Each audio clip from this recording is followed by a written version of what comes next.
नमस्कार दोस्तों।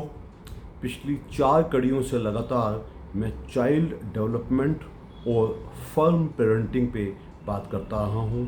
तरह तरह के मुद्दे हमने लिए हैं जो बच्चों की रोज़मर्रा की दिक्कतें होती हैं और नए माँ बाप इसको, क्योंकि आजकल ज़माना थोड़ा सा न्यूक्लियर फैमिली का आ गया है, पेरेंट्स दोनों वर्किंग होते हैं, तो माँ बाप को खुद ही जूझना पड़ता है। मेड्स की मदद लेके, कोई ग्रैनी की मदद लेके, कोई ऐसा कुछ सिट इन वाली हेल्प लेके, या कई बार तो माँ बाप को बच्चों को बकायदा एक उसमें छोड़ के आना पड़ता है, कहीं ऐसी डॉर्मेंट्री वगैरह में जहाँ बच्चा किसी दूसरी जगह पे रहता है और शाम को माँ दोबारा उसको वापस लेके आती है। ऑलमोस्ट ये चीज़, ये नहीं कि कोई कोई बुराई है, ये वक्त की ज़रूरत पड़ गई है, क्योंकि कई बार माँ घर में कोई बच्चे को पीछे देखने वाला ही नहीं है, तो कोई चॉइस ही नहीं है कि ऐसा स्कूल चुना जाता है जहाँ बच्चा वहाँ तक पढ़ता है, उसके बाद वो शाम को ही वापस आता है। अगर अभी तक आपने मेरा यूट्यूब हेल्थ चैनल घर का डॉक्टर जानकारी ही जीवन है, आपने अगर लाइक, शेयर या सब्सक्राइब नहीं किया है तो अवश्य कीजिएगा। बेल आइकन अवश्य दबाइएगा ताकि मैं आने वाली कड़ियों में आपको और ऐसा दृढ़ बनाऊं ताकि आपको खुद अपने बच्चे के पालन पोषण में कॉन्फिडेंस आ जाए। आज मैं बातचीत करूंगा कुछ बच्चे, पर्टिकुलरली सेकंड चाइल्ड। हमने देखा है कि सेकंड चाइल्ड के बर्थ के बाद बच्चे बड़े उदास हो जाते हैं, विड्रॉन हो जाते हैं, कहना नहीं मानते, जो माँ बाप कहते हैं एग्जैक्ट उसका उल्टा करते हैं, एग्रेसिव हो जाते हैं। क्यों? तो मैं सब माँ बाप को, पेरेंट्स को बहुत ही स्पष्ट शब्दों में कुछ सुझाव देना पसंद करूँगा। कभी भी अपने एक बच्चे का दूसरे बच्चे से मुकाबला मत कीजिएगा। उसके सामने कभी भी मत कहिएगा कि छोटा भाई तो तेरा बड़ा चुस्त है, ये तो बड़ा अच्छा खा लेता है, तू क्यों नहीं खाता। प्लस मैं पहले भी बता चुका हूँ, पहले बच्चे के दूसरे बच्चे के बाद पहले बच्चे में एक किस्म की दुश्मनी आ जाती है, जिसको कि हमारी डॉक्टरी ज़ुबान में सिबलिंग राइवलरी कहा जाता है।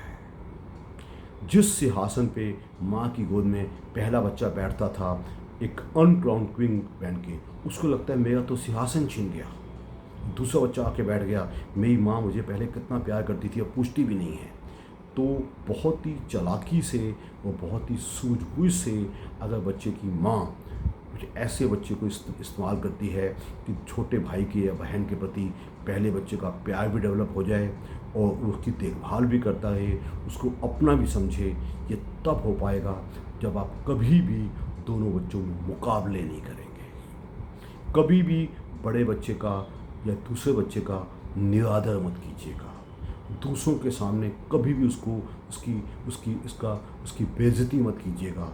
उससे जो उसको चोट लगती है वो 2-4 दिन नहीं, 2-4 हफ्ते नहीं, 2-4 महीने नहीं, 2-4 साल नहीं, पूरे जन्म चलती है। हमेशा पॉजिटिव रहिएगा, उनको बराबर बिठाइएगा, बराबर का दर्जा दीजिएगा, बच्चे की डाइट का ख्याल रखिएगा। ये नहीं कि पहले बड़े बच्चे को अच्छा पालते रहे, जैसे ही दूसरा बच्चा आया बड़े बच्चे को बिल्कुल भूल ही गए। बिल्कुल भी नहीं। अगर माँ टाइम नहीं दे पाती है तो पिता को टाइम देना चाहिए, या परिवार के दूसरे सदस्य उसको टाइम दे सकते हैं। तो ये कुछ सुझाव हैं जिससे बच्चे में जो एग्रेशन डेवलप होता है, अंदर से गुस्सा डेवलप होता है कि यार मेरे माँ बाप मुझे पूछते नहीं हैं, वो गुस्से में रहता है, स्कूल में जाके लड़ाइयाँ करता है, दूसरों बच्चों के साथ मारपीट करता है, वो उसका अंदर का एग्रेशन होता है। उससे बातचीत कीजिएगा, उसको नम्रता से पूछिएगा, बेटा तू क्या कमी महसूस करता है, तुझे क्या अच्छा नहीं लगता। वो हमेशा जवाब भी देगा और उसके जवाबों पे बाखूबी अमल किया जाए। स्कूल में बच्चा अपने टीचर से नाराज़ तो नहीं रहता, उसको इधर लगता है कि टीचर उसको ज़्यादा डांटती है या ज़्यादा कुछ करती है। तो इन चीज़ों को जितना जल्दी आप सुलझा देंगे, बच्चे के मानसिक विकास में, उसके मानसिक डेवलपमेंट में, उसके मानसिक वृद्धि में, उसकी स्कॉलस्टिक डेवलपमेंट में हमेशा मदद मिलेगी। तो इन छोटी छोटी बातों का ख्याल रखिए, आपके बच्चे का भविष्य आप हमेशा उज्जवल रहेगा। बहुत बहुत धन्यवाद।